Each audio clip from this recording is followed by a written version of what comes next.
Hanggang saan ang pagmamahal mo sa iyong ina?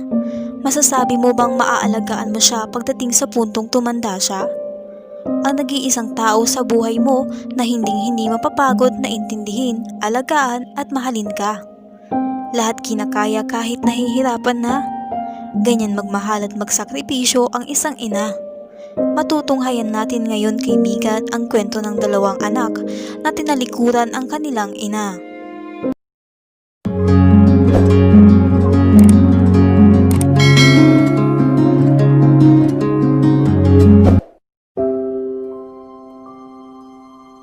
Alas 3 ng hapon ay kasagsagan na napakainit na panahon.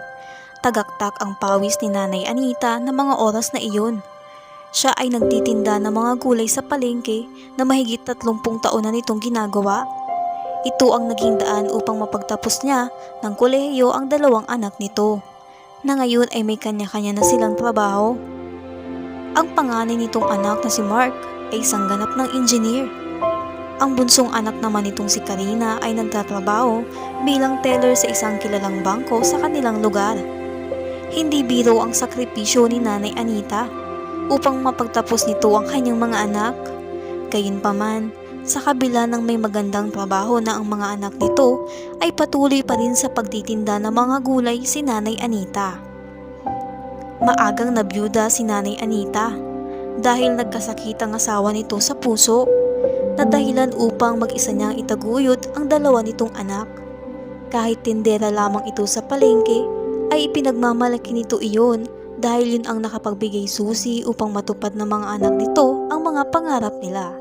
Sa edad nitong 71 ay patuloy pa rin ito sa pagtitinda dahil ayaw nitong magpirmi lamang sa bahay at umasa at maging pabigat sa mga anak nito. Dahil lagi sinasabi ni Nanay Anita na hanggat kaya pa nitong maghanap buhay ay gagawin pa rin niya iyon, makatulong man lang sa mga anak nito.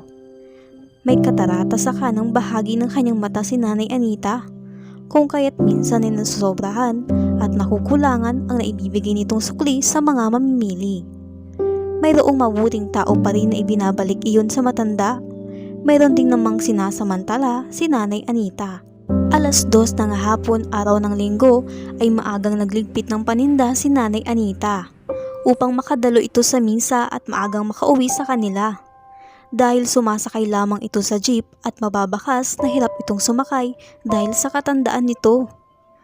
Pagsapit ng gabi ay pinagluto ni Nanay Anita ng hapunan ang mga anak nito.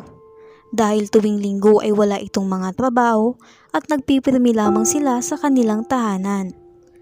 Nang matapos nilang maghapunan ay nagligpit ng mga pinagkainan si Karina. Matulungan lamang ang ina nito kahit sa simpleng gawain. Masaya ako mga anak at nakakasama ko kayo araw-araw. Alam kong darating din sa punto na magkakapamilya na kayo dahil asa tamang edad na rin kayo. Huwag niyo sana kalimutan ang Nanay Anita niyong mga anak. Malungkot na sambit ng matanda. Hindi po mangyayari yun, inay, dahil mahal na mahal namin kayo ni kuya, sambit ni Karina. Pagkaraan lamang ng ilang buwan ay nagbago lahat ng mga pangyayari. Tumigil sa pagtitinda ng gulay si Nanay Anita dahil nagkasakit ito at hindi mailakad ang kaliwang binti dahil sa rayuma.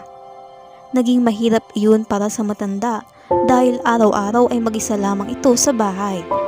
Dahil ang dalawa nitong anak ay naging abala sa mga trabaho.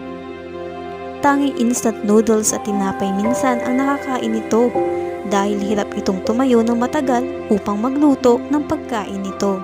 Araw-araw ay tanging sarili lamang nito ang kanyang inaalagaan dahil sa pagkaabala ng mga anak nito sa trabaho. At sa awa ng Diyos ay naging mabuti na ang kalagayan ni Nanay Anita. Ngunit ipinayo sa kanya ng doktor na bawal na itong mapagod kung kaya't nagpipirmi na lamang ito sa bahay.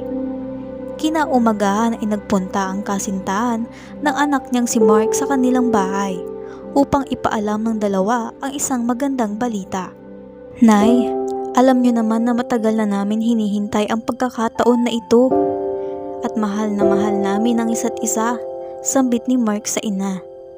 Tila naguguluhan ng matanda kung ano ang tinutukoy ng kanyang anak. Hinawakan ni Mark ang kamay ng kanyang kasintahan na si Cynthia. Magpapakasal na kami ni Cynthia, Nay. Masayang sambit ni Mark sa ina. Nasa tamang edad na rin naman kayo para magdesisyon.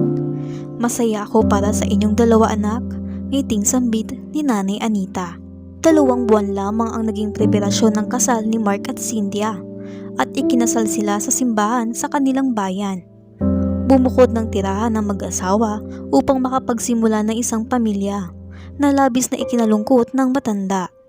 Lumipas lamang ang 2 taon ay sumunod na rin nagpakasal ang anak nitong si Karina sa kasintahan nitong Italyano.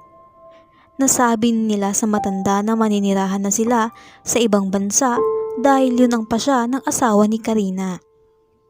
Paalis na si Karina sa tahanan nila at nakaimpake na lahat ng mga gamit nito. Nay, alagaan niyong mabuti ang sarili niyo dito.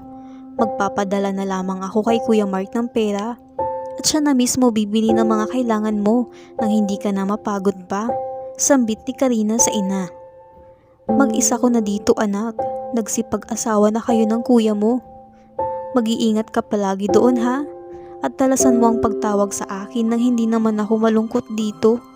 Lumipas ang mga araw, buwan at taon ay mag-isa lamang si Nanay Anita sa kanilang tahanan.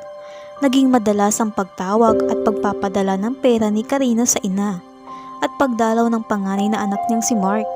Ngunit lumipas pa ang ilang buwan ay tumigil na sila sa pagtawag at pagdalaw sa kanilang ina.